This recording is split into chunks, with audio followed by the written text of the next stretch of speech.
Bonjour,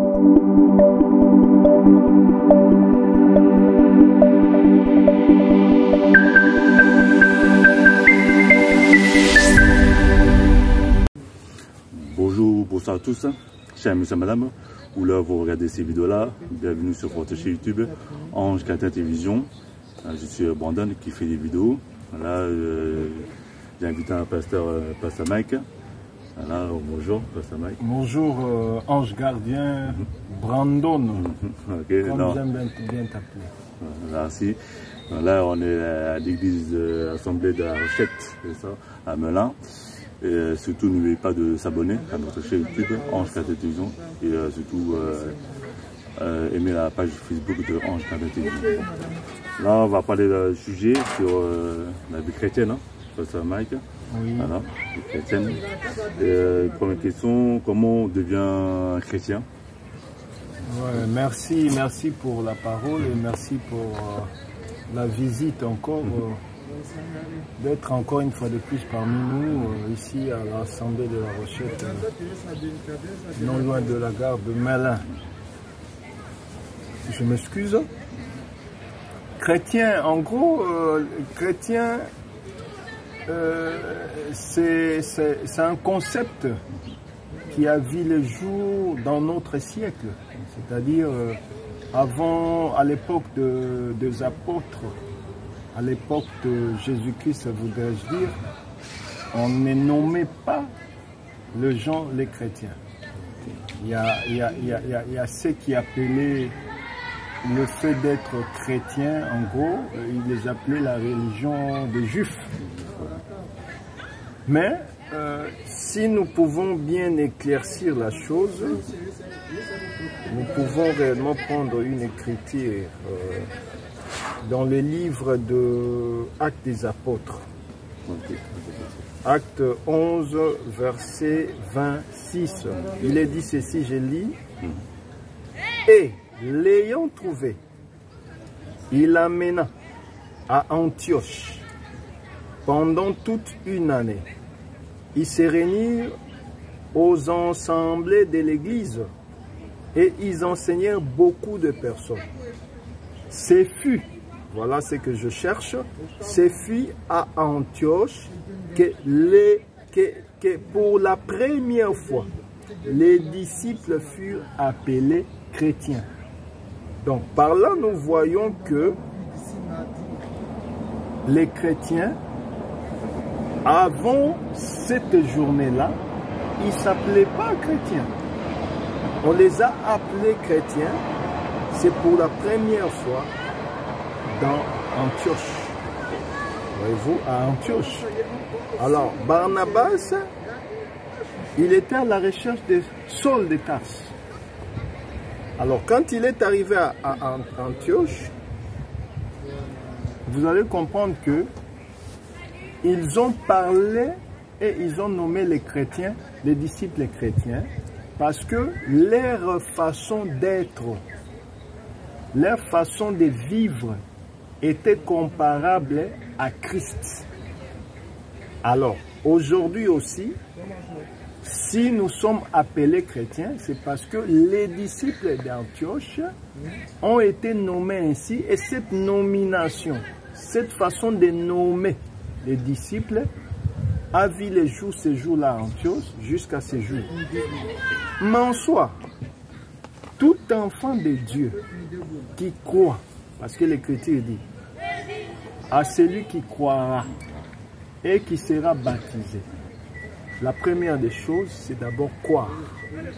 On doit croire à la vérité, à la pureté de la parole. Ensuite, on se fait baptiser dans l'eau qui coule. C'est à ce moment que nous commençons une nouvelle marche avec Israël. Mais on va prendre un peu dans l'ombre comment ça s'est passé. Dans le livre de Exode 12, si nous le lisons, vous allez comprendre que Israël, avant de traverser la mer Rouge, ils ont commencé par la première chose, manger l'agneau dans toute son entièreté. On mangeait l'agneau dans la maison. On prend le sang, on met sur les lintons des portes pour que l'ange ne puisse pas frapper. C'est ça même la croyance. C'est ça même la vie que nous devons mener. La première des choses, avant de commencer notre marche, nous devons croire à la parole. Croire, manger l'agneau, c'est croire à la parole. C'est pourquoi Christ dira, celui qui boira de mon sang et qui mangera mon corps, c'est celui-là qui est digne de lui. Donc, on doit d'abord croire, manger à la parole, toute l'entièreté, parce que Christ, c'est l'agneau de Dieu qui ôte les péchés du monde. Quand on croit, c'est à ce moment qu'on commence à marcher. Mais on marche pour arriver où? À Canaan. Or, la première des choses, c'est passer par les eaux. Vous voyez, on croit, on est conduit par le Saint-Esprit, c'est-à-dire la colonne de feu, il vous conduit. Parce que l'Écriture dit, quand on croit, on est scellé du Saint-Esprit. Éphésiens 1, si je ne me trompe pas. Éphésiens 1, 13.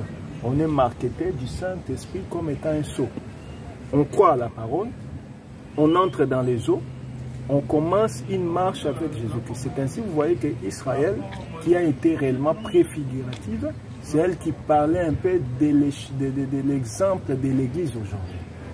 Un chrétien, pour être chrétien proprement dit, il faut d'abord croire à la parole véritable qui est l'amour de Dieu sans défaut, l'évangile de grâce et l'évangile de Jésus-Christ. On se fait baptiser.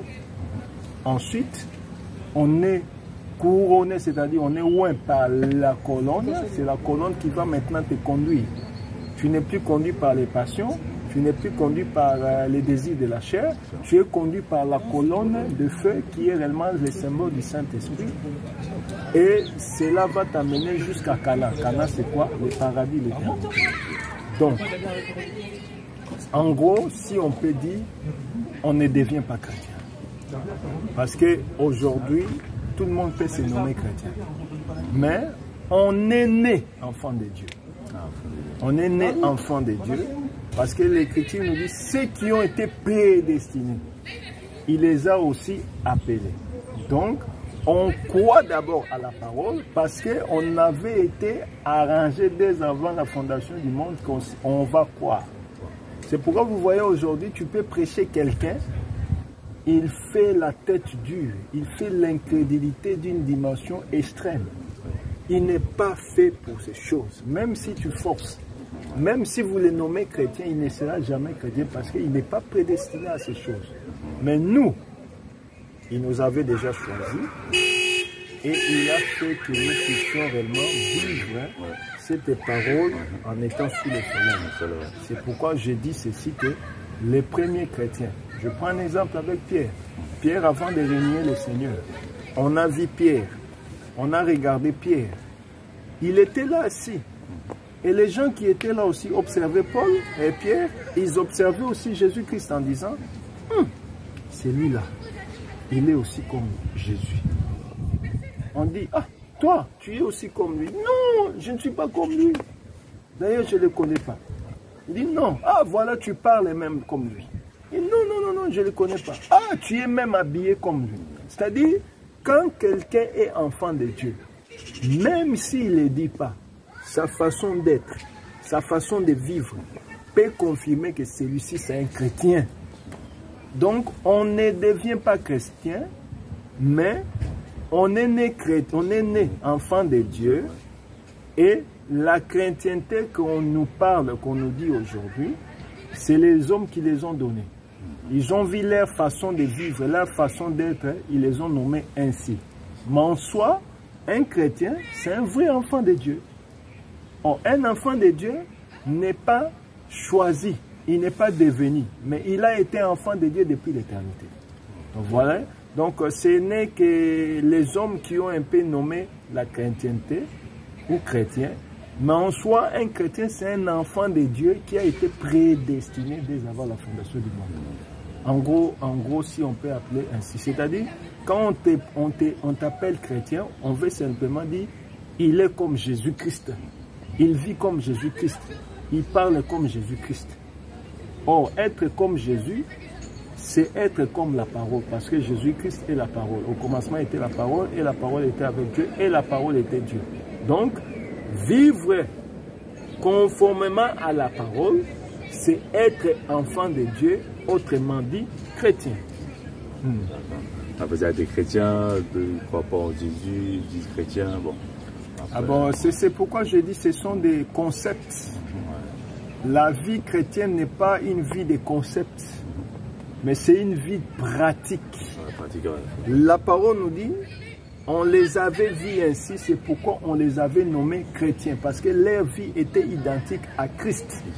Or, la vie identique à Christ, c'est la vie identique à la parole. Christ était parole. C'est-à-dire, quand nous, on nous voit, on doit voir la parole faite chair.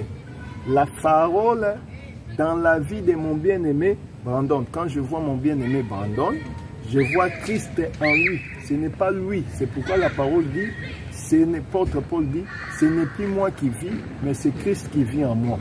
Or, Christ vit en toi, c'est être parole. On ne voit plus toi, Brandon, mais on voit parole dans la vie d'un homme qu'on appelle Brandon. Tu vois? En gros, c'est un peu ça. C'est ce que nous devons voir. La personne, Brandon, a été effacé. Il a été cloué.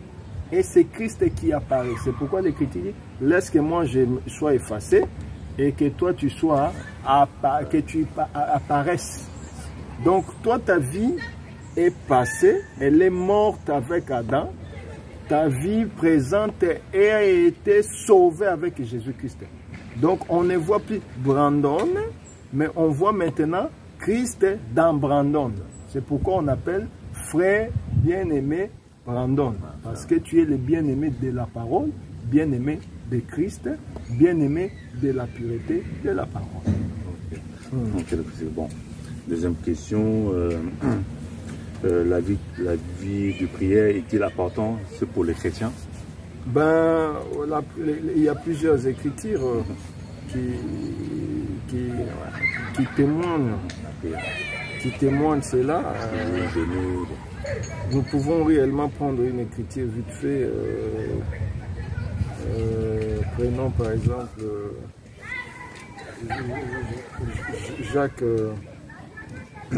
Jacques 5, verset 16. Ça nous dit ceci. Confessez donc vos péchés les uns aux autres et priez les uns pour les autres, afin que vous soyez guéris. La prière fervente du juste a une grande efficacité. Voilà, ça c'est la version Louis II. Je vais prendre Darby. Confessez donc vos fautes l'un à l'autre et priez l'un pour l'autre, en sorte que vous soyez guéris. La fervente supplication du juste peut beaucoup. Là, on voit qu'on nous donne réellement une obligation. Ça, c'est la première des choses. On peut aussi prendre réellement l'écriture de 1 Thessaloniciens, qui nous dit ceci, 1 Corinthiens 15, verset 58. Ainsi, mes frères bien-aimés, soyez fermes, inébranlables. Attendez, je vais prendre 1 Thessaloniciens 5, verset 17.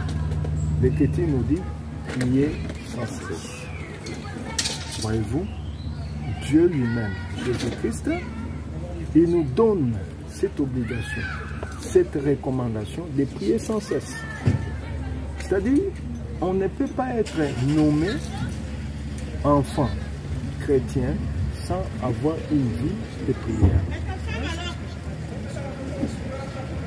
La parole nous dit que tout homme est salé du feu.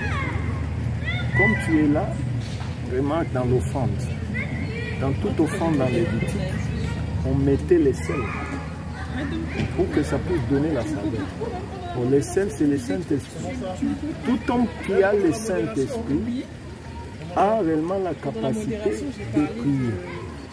Parce que la vie de prière est une vie que nous, chrétiens, que nous, enfants de Dieu, nous devons toujours mener en état sous le soleil.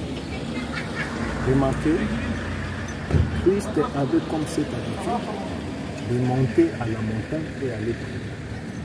Il a dit, priez et jeûnez afin que vous ne tombez, veillez et priez afin que vous ne tombez pas à la tentation.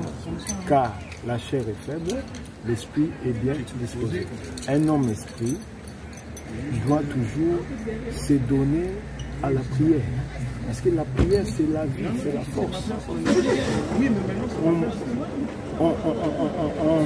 On écoute la parole, c'est bien.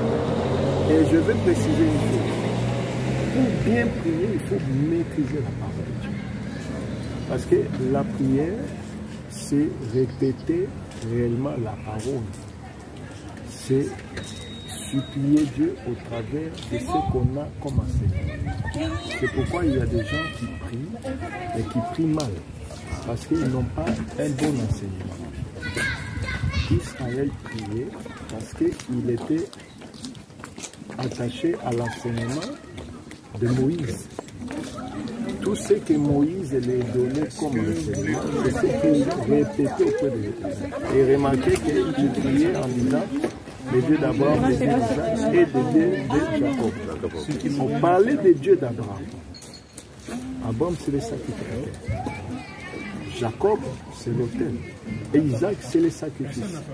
Donc, quand on est un enfant de Dieu, on retourne dans la parole, c'est-à-dire on prie conformément à l'enseignement. C'est pourquoi vous voyez que Christ devant le diable, il retournait toujours le diable par rapport à ce qui est écrit. Il est écrit, il est écrit, il est écrit. Nous aussi, quand on prie, on doit retourner Dieu par rapport à ce qui est la parole. Il est écrit. Il est écrit ceci, il est écrit cela. On ramène Dieu par rapport à ce qu'il a dit, afin que nous puissions prier par rapport à ce qui nous dérange. C'est pourquoi quelqu'un qui est bien enseigné va prier conformément à l'enseignement. Vous voyez aujourd'hui, il y a plusieurs personnes qui prient mal. Les chrétiens nous disent, vous priez, vous demandez, mais vous ne recevez pas parce que vous priez, vous demandez mal. Demander mal, c'est prier mal. Prier mal, c'est avoir un mauvais enseignement. Quelqu'un qui a un mauvais enseignement ne peut pas bien prier. Parce que ça sous-entend que tu n'as pas les bases, le fondement. Je dois dire, quand on a les fondements, la prière, c'est élever encore les murs. Le fondement, c'est la parole. Il y a ça comme fondement, et tu mets une pierre comme étant un ajout par rapport à ce qui a été déjà comme base. Une maison qui a de solides fondements, qui a des prières, qui a une base qui est solide, ne peut pas être agitée à tout moment. Donc elle ira en avant, elle continuera jusqu'à la charpente. C'est pourquoi nous, enfants de Dieu, nous avons pour obligation de toujours prier. La recommandation est dit 1 Thessaloniciens 5, verset 7, prier sans cesse. Quand je me lève le matin, je dois prier. Avant d'entrer dans ma voiture pour prendre ma route, mon chemin pour aller au boulot, je ne sais où, je prie que le Seigneur me garde pour mon chemin. Je reviens quand on me donne la nourriture, je rends grâce à Dieu pour ce qu'il m'a donné. Je mange bien, à la fin je dis merci Seigneur. J'arrive à la maison, je glorifie le Seigneur parce qu'il m'a gardé pour mon chemin. Avant de dormir, je prie. Je me réveille, je prie. C'est ça la vie, la routine de la prière. Mais nous devons prier bien pour avoir aussi que le Seigneur aussi puisse encore porter son regard sur nous. Or, pour bien prier, c'est l'enseignement. Donc en gros, c'est ça. Ça t'a pris 30 minutes, 1 heure, ou c'est bien, ou c'est pas bien. Très très belle question. Les chrétiens nous disent ceci. Je viens de le dire tout à l'heure là. Jésus-Christ a dit aux disciples, je vais chercher l'écriture vite fait, que une meilleure façon de prier,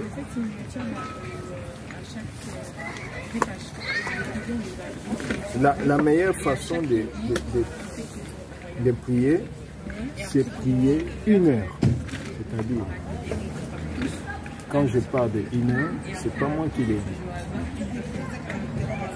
C'est-à-dire tu prépares, tu sais pas, tu vas pas. Je vais chercher. Elle nous dit, elle me dira.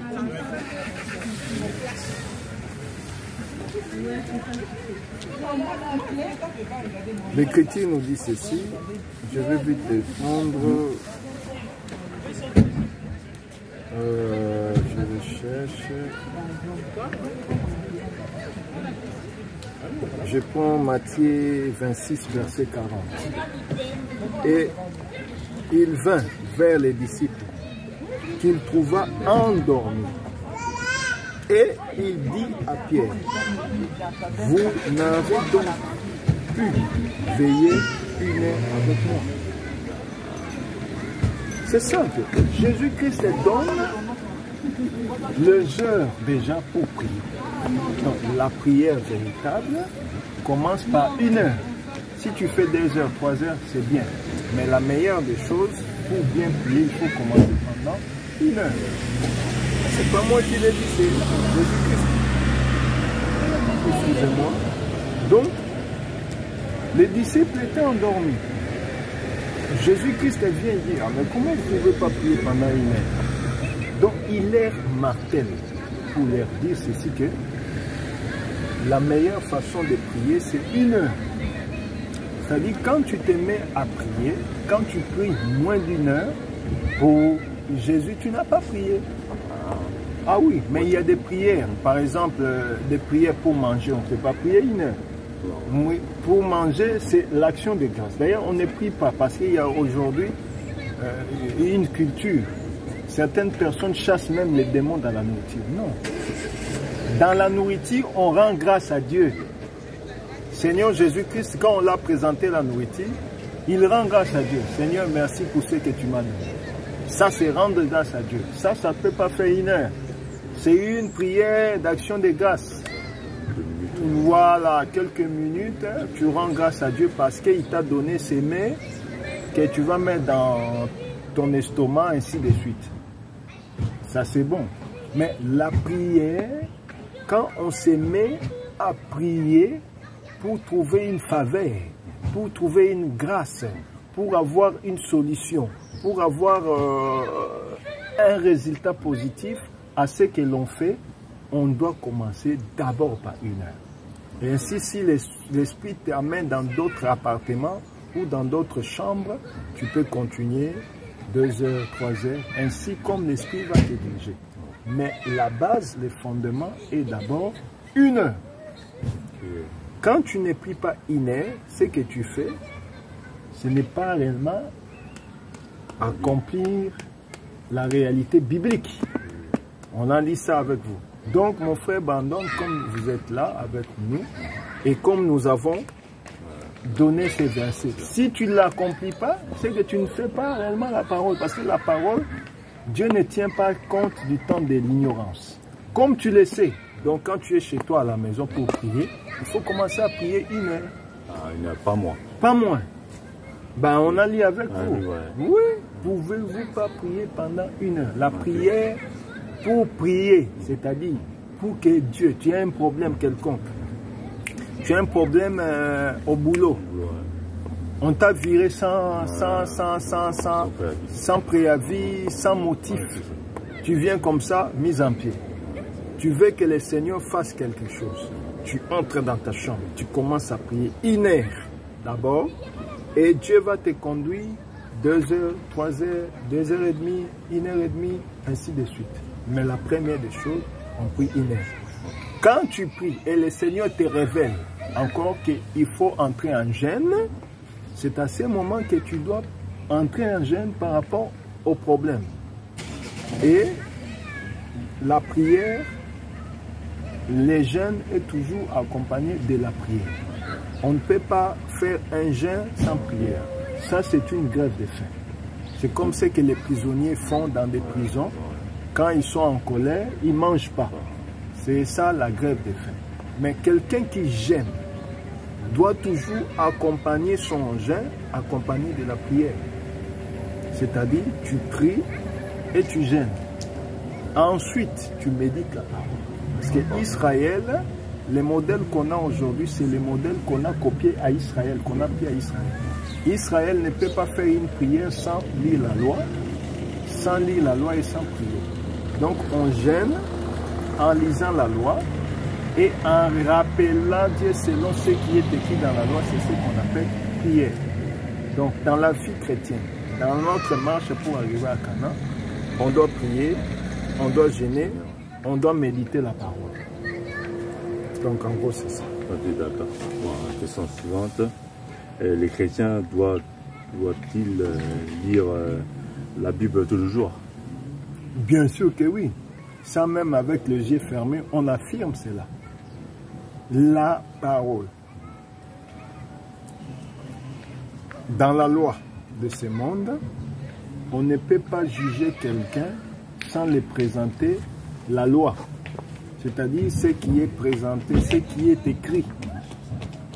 Bon, ce qui est écrit, c'est la législation. Or, nous devons savoir ceci, que nous, notre législation, c'est la parole. La Bible. Josué 1 nous dit que ce livre de la loi ne se donne pas de la bouche. Tu vois? Donc nous devons comprendre, je vais vite chercher cela. Josué.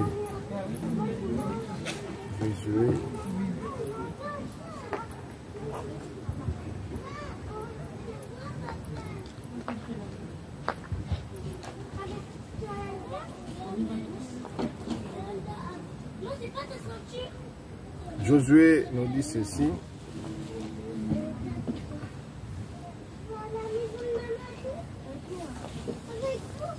Josué 1:8. Je vais prendre la version d'Arby.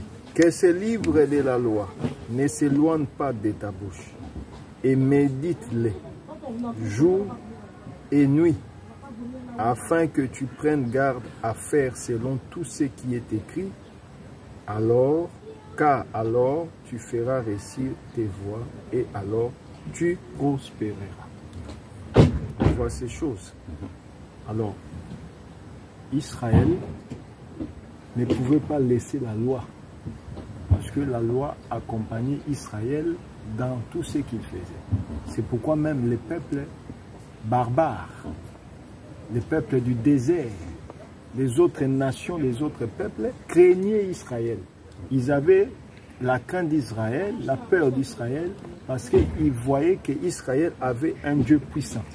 Or, la force, la vigueur, la suprématie, l'autorité d'Israël, c'était la loi de l'Éternel qu'il gardait. Voyez-vous? C'est pourquoi vous allez comprendre que Deutéronome 11, versets 18 et 19 nous dit ceci. Je vais les prendre vite fait. Mettez dans votre cœur et dans vos âmes ces paroles que je vous dis. Vous les lierez, vous les lierez comme un signe sur vos mains. Elles seront comme des frontaux entre vos yeux. Moïse est en train de recommander à Israël, son peuple. Israël, Israël, vous devez prendre ces paroles, vous devez les cacher. Bonjour à vous. Vous devez les cacher dans vos cœurs. Voyez-vous? Et vous devez réellement les mettre dans vos frontons. Donc on doit connaître, on doit savoir que la parole de Dieu, c'est l'absolu. La parole de Dieu, c'est notre tout. La parole de Dieu doit être ce qui doit réellement faire de nous ce qu'on est. Israël connaissait ces choses, c'est pourquoi ils ne pouvaient jamais lâcher la parole.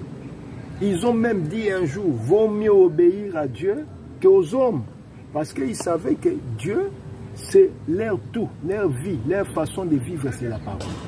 C'est pourquoi Josué, qui était la continuité de Moïse, quand il vient, il dit que ce livre de la loi ne s'éloigne pas de ta bouche. Or, les livres de la loi aujourd'hui, c'est ça même la parole, les livres de la vérité. Nous devons méditer la parole. Nous devons vivre C'est comme je disais en amont, qu'on ne peut pas prier sans la parole, sans l'enseignement. Parce que pour bien prier, il faut avoir la parole. C'est pourquoi Jacob,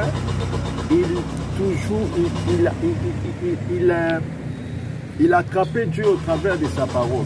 La parole nous dit qu'il a dit à l'Éternel, je ne te lâcherai pas jusqu'à ce que tu me bénisses. C'est ça aussi un enfant de Dieu. Il s'attache à la parole. Il ne peut pas lâcher cette parole jusqu'à ce que cette parole ne puisse pas le bénir. C'est-à-dire que l'Éternel ne puisse pas le prendre.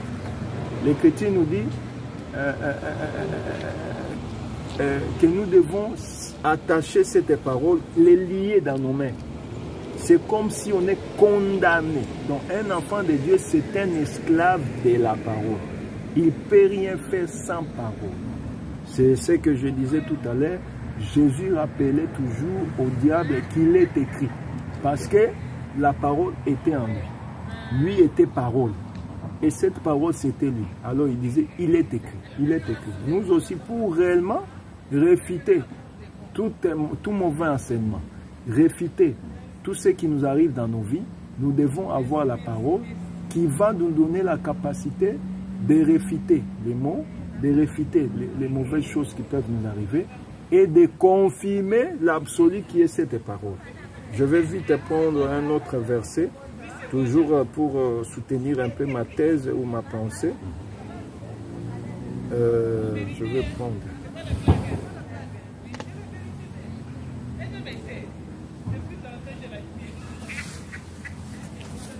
Je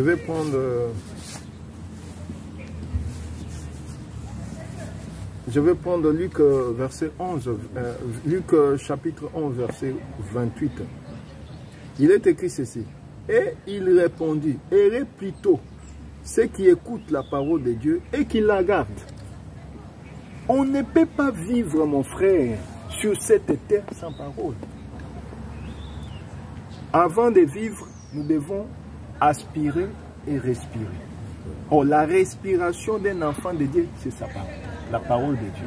C'est ce qui nous donne la capacité de maintenir le cap, de rester debout. Or, sans oxygène qui est cette parole, sans respiration qui est cette parole, on ne peut pas réellement être appelé vivant. C'est pourquoi l'Écriture dit, en réalité, dans l'homme, c'est l'esprit. Or, l'esprit, c'est la parole.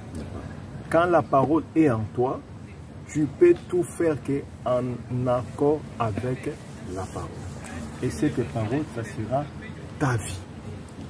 C'est pourquoi les apôtres, l'ancienne église, l'église primitive, ils vivaient dans l'enseignement et dans la pratique de l'enseignement. C'est pourquoi l'Écriture dit, écoutez et gardez. On garde pour la mettre en pratique.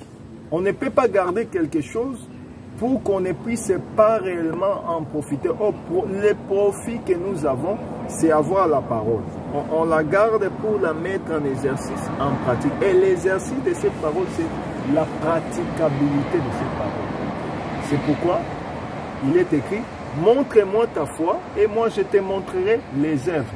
Donc autrement dit, montre-moi la foi et moi je te montrerai la pratique de ce qui est foi. Or, on ne peut pas écouter sans pratiquer. Ça marche de pair. C'est ça les cantiques à des pas.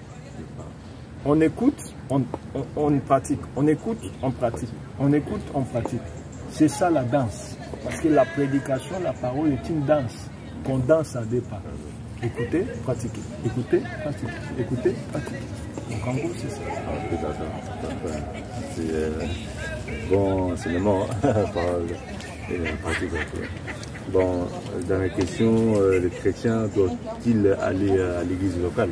En tout cas, une très très bonne question. Je vais prendre un verset. Les chrétiens doivent-ils aller à l'église locale? Ouais, l'Écriture nous dit n'abandonnez pas vos assemblées, comme c'est la coutume de quelques-uns. Parce que là, on vit un monde de certains pris la maison, d'autres regardent leur prédication sur Internet, tout ça. Bon, après... Internet n'est pas une église. nous sommes parmi les gens qui prêchent aussi, qui évangélisent à travers les réseaux sociaux, autrement dit, plus précisément sur Facebook, YouTube, et surtout avec votre complicité, bien sûr, parce que l'effet déjà de nous recevoir sur votre chaîne, c'est une façon d'évangéliser. C'est pourquoi le Seigneur aussi doit vous bénir, avoir des matériels capables d'atteindre encore, pourquoi pas faire aussi une radio ange gardien dans le futur. Voilà. Donc, l'Internet n'est pas une église.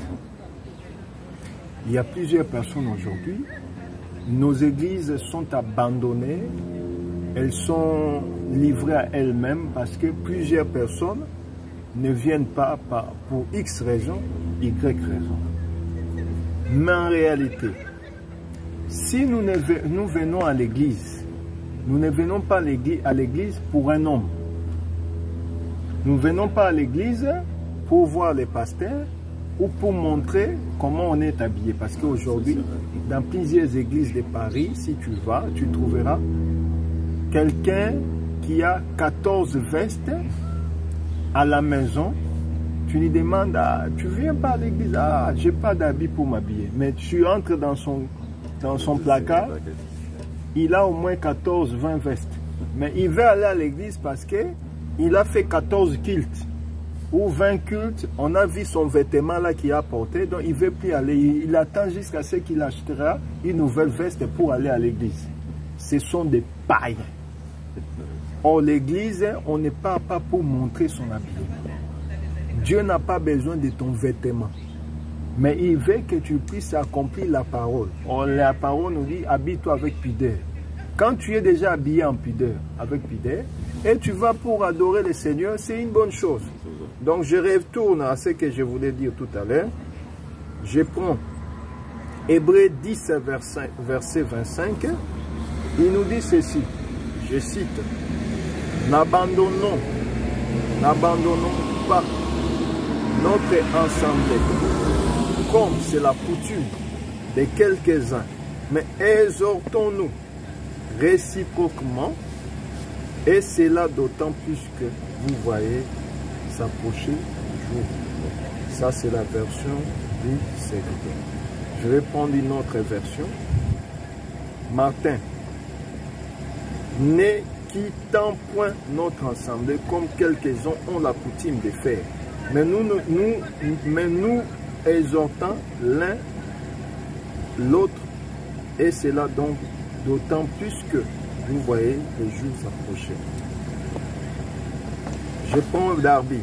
Pas le rassemblement nous-mêmes, comme quelques-uns ont l'habitude de faire, mais exhortant l'un à l'autre, et cela d'autant plus que vous voyez les jours s'approcher.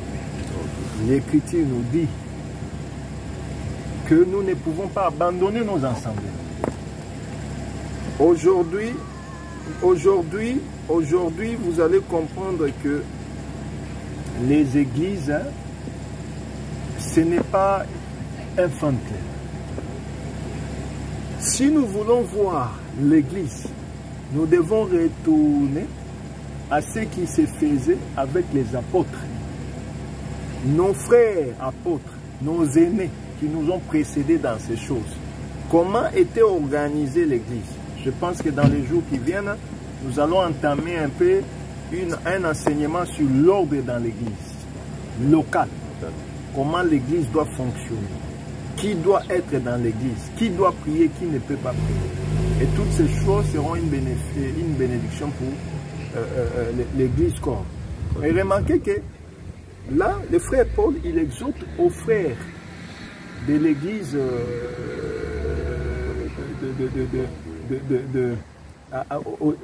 à l'église, au sein, nos aînés, de ne pas abandonner les assemblées, les églises. Parce qu'aujourd'hui, à l'époque de nos aînés, les apôtres, il y avait des églises de maison. Ouais, aujourd'hui, par exemple, nous louons ici. Mais à l'époque, comme il y avait aussi la persécution, les assemblées, les réunions de prière se faisaient chez les frères. On vient un peu chez vous à Montgeron, on fait notre culte. Les frères Mike que je suis, je prêche. On partage le mets, on communie fraternellement par le manger. Ensuite, nous sortons, nous partons. Demain, on va se réunir chez le frère X. Après-demain, chez le frère Y. Alors, c'est ainsi. Ensuite, quand la persécution est passée, c'est à ce moment qu'il y a eu des lieux de culte, comme nous avons aujourd'hui. Or, le frère Paul exhorte aux bien-aimés de ne pas abandonner les assemblées. Or, l'Écriture nous dit que c'est un verset que nous avons l'habitude de dire. Là où 2 ou 3 personnes s'assemblent à mon nom, je suis au milieu d'eux. Matthieu 18, 20, il est dit, car là où 2 ou 3 s'assemblent à mon nom, je suis au milieu d'eux. Voyez-vous? Donc nous comprenons que la communion fraternelle, le fait d'être ensemble, c'est aussi une façon de donner à l'un la capacité aussi de marcher ou d'atteindre l'objectif. C'est pourquoi le frère Jacob, qui est le pasteur, un jour, il a vu naître ses brebis. Alors, il a fait de son mieux pour prendre les brebis qui sont nées aujourd'hui, doivent aussi marcher ensemble avec les brebis qui sont nées avant. Oh, l'effet de marcher ensemble, c'est ça la communion fraternelle. Oh, cette communion fraternelle s'est faite aussi en étant ensemble dans les réunions de culte.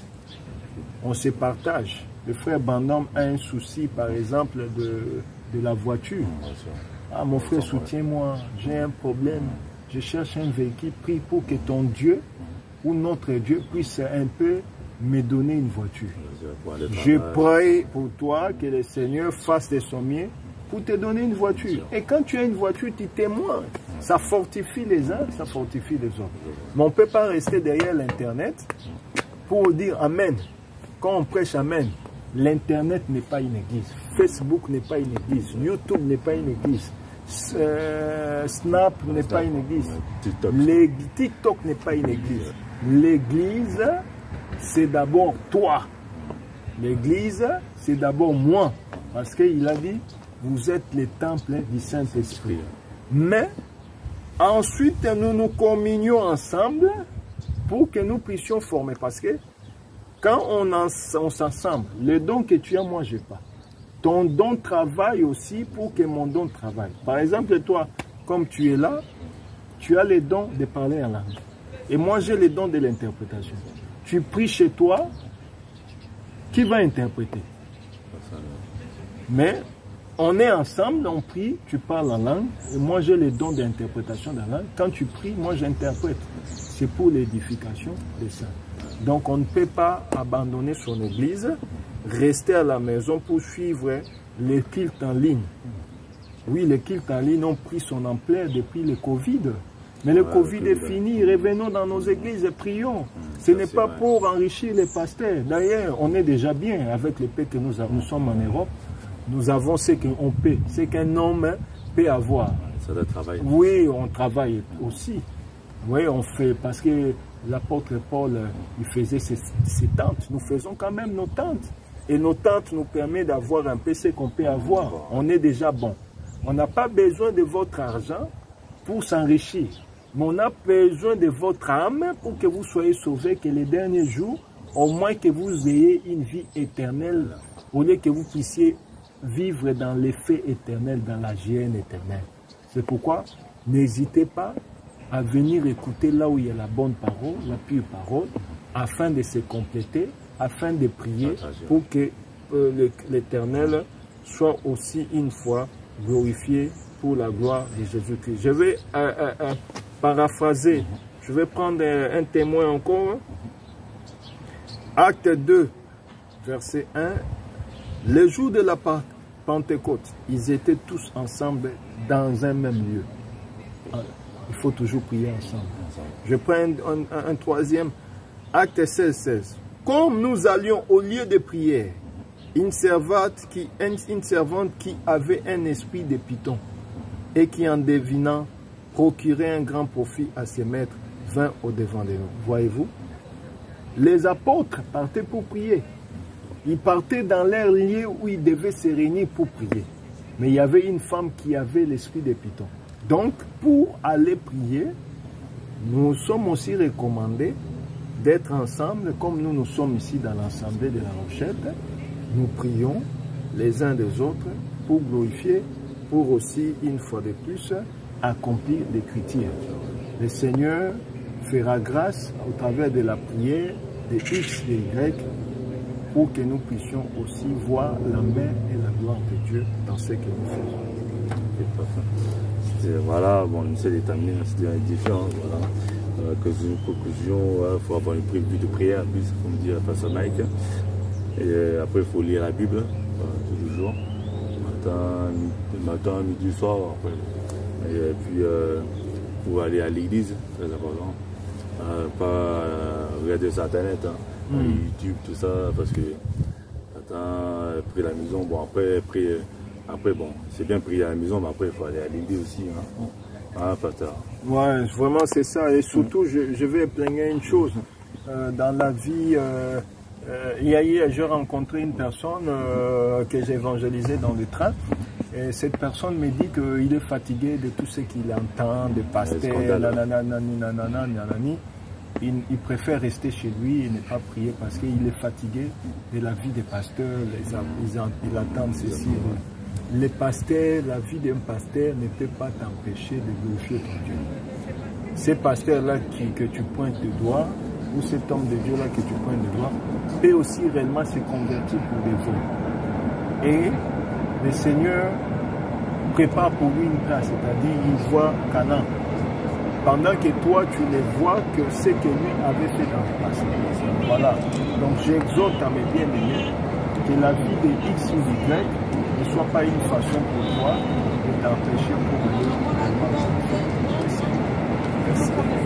Bon, le monsieur est amené, hein. Voilà. Le monsieur est amené avec les bons éléments de passage de la Pézo. Ils avaient aimé la vidéo.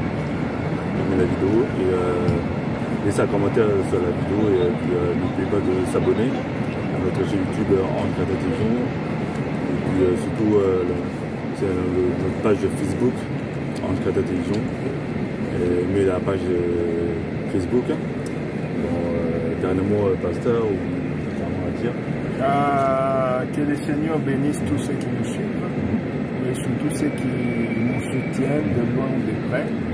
On est là, on est des hommes de Dieu, oui. On a aussi besoin de vos reproches. Si vous avez des reproches, n'hésitez pas. Si vous avez aussi des préoccupations, n'hésitez pas, on est là. Donnez-nous du boulot. On a besoin que vous nous donnez du boulot, c'est-à-dire prier pour vous, intercéder pour vous et décamper des situations, par la grâce du Seigneur bien sûr, par rapport à toutes vos préoccupations. Donc nous sommes ici dans l'Assemblée de la Rochette, 11 rue Benjamin Franklin, 77000 La Rochette, non loin de la gare de Mélin. N'hésitez pas, on est là. Si vous avez des problèmes, des préoccupations, vous pouvez laisser des commentaires ou parler trichement de Ange Gardien TV, ou vous pouvez aussi nous contacter au 06 50 47 20 90. Le Seigneur sera aussi glorifié une fois de plus. Soyez bénis. Voilà. Monsieur est amené, hein. Merci. Hein. Merci à vous. Que Dieu bénisse. Au revoir. Merci, au revoir.